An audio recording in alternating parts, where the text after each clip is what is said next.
Class 9-10 Rifat ভাইয়ার zero two hero ব্যাচে যারা তোমরা ভর্তি আছো ভাইয়ারা, দেখো আমার হাতে দেখতে পাচ্ছ একটা রুটিন, যেটা কিন্তু আমি পাবলিশ করছি 2 দিন আগে। তোমরা প্রত্যেকেই জানো আমি আমার ব্যাচে যারা ভর্তি আছো, আমি তোমাদেরকে বলতেছি আজকে তোমাদের একটা গাইডলাইন দেবো। গাইডলাইনটা একটু মনোযোগ দিয়ে শোনো যে ভাইয়া এখানে কিন্তু পুরো 3 মাসের একটা রুটিন তোমাদেরকে আমি দিয়েছি। তোমরা ঠান্ডা মাথায় যেটা করবা, এই রুটিনটা তোমরা ফলো করবা। কারণ দেখো আমি তোমাদের একটু দেখাতে চাই, এইখানে খেয়াল করো যে রুটিনটা আমি দিয়েছি। 1 তারিখে আমি বলছি পরিসংখ্যান তুমি কমপ্লিট করবা, 2 তারিখ হচ্ছে সসীম দ্বারা দূরত্ব উচ্চতা। তোমরা জানো অলরেডি, কিন্তু এই চ্যাপ্টারগুলো আমি তোমাদের লাইভে কমপ্লিট করে দিয়েছি, রাইট?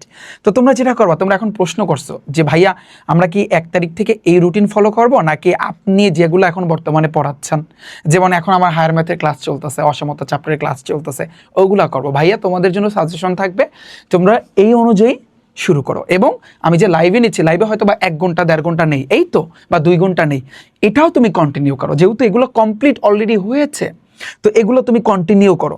তোমরা জানো এখানে কিন্তু এই যে দেখো ভৌত রাশি এবং পরিমাপ 6 তারিখ থেকে আমরা কিন্তু ফিজিক্স শুরু করব, পদার্থবিজ্ঞান আমরা শুরু করব, তারপর কিন্তু আমরা ইংরেজিতে প্রবেশ করব। বুঝতে পারছো আমার কথা? তো আমার প্রাইভেট ব্যাচে অর্থাৎ জিরো টু হিরো ব্যাচে তোমরা যারা আছো, তোমাকে আমি এটা আবারও বলতেছি, ডেইলি তুমি একটা অধ্যায় পড়বা, অনুরোধ তোমার কাছে। কারণ তুমি বেশি প্রেশার নিতে চাইও না, কারণ বেশি প্রেশার নিলে তুমি অনেক সমস্যায় পড়বা। তুমি কিন্তু ফুল এই যে চ্যাপ্টারগুলা, প্রত্যেকটা সাবজেক্ট কিন্তু 1টা 2টা না ভাইয়া, অনেকগুলা কিন্তু সাবজেক্ট। এই সাবজেক্টগুলোর প্রত্যেকটা অধ্যায়, যেহেতু ফুল সিলেবাসে পরীক্ষা, তুমি যদি এই যে তোমার হচ্ছে গদ বাঁধা পড়তে থাকো, রুটিন সারা যদি ভাইয়া তুমি পড়তে থাকো, তাহলে এইখানে মারা খাওয়ার একটা সম্ভাবনা আছে।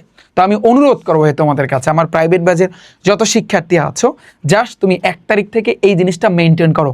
কিচ্ছু না, ভাইয়ার তো ক্লাস আছে, আমি তো টাইপ ভিত্তিকভাবে পড়াইছি, তোমরা জানো এই যে পরিসংখ্যান সসীম দ্বারা কত সুন্দর করে তোমাদেরকে বুঝাই দিছি। তুমি জাস্ট ক্লাসটা ওপেন করবা এবং আমার সাথে প্র্যাকটিস করবা।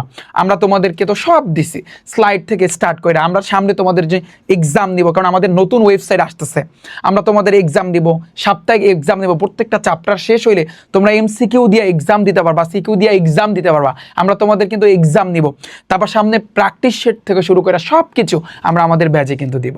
বুঝতে পারছো? তো অনুরোধ থাকবে ভাইয়া, যতগুলা চ্যাপ্টার আমি কমপ্লিট করে দিয়েছি, ইনশাল্লাহ সামনে কিন্তু আমরা পুরো দমে ক্লাস শুরু করতেছি। ক্লাস তো এখনো আমার কিন্তু চলতেছে, তাই না? টেস্ট পরীক্ষার আগে অন্ততপক্ষে এইটা টার্গেট রাখো ভাইয়া, এইটা টার্গেট নাও যে আমার প্রত্যেকটা সাবজেক্টের প্রত্যেকটা চ্যাপ্টার অন্ততপক্ষে শেষ করা লাগবে।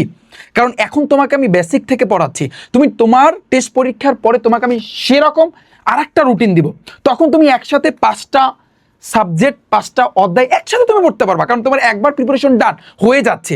তুমি আমি যেভাবে বলতেছি তুমি সেই অনুযায়ী কিন্তু ভাইয়া কাজ করো।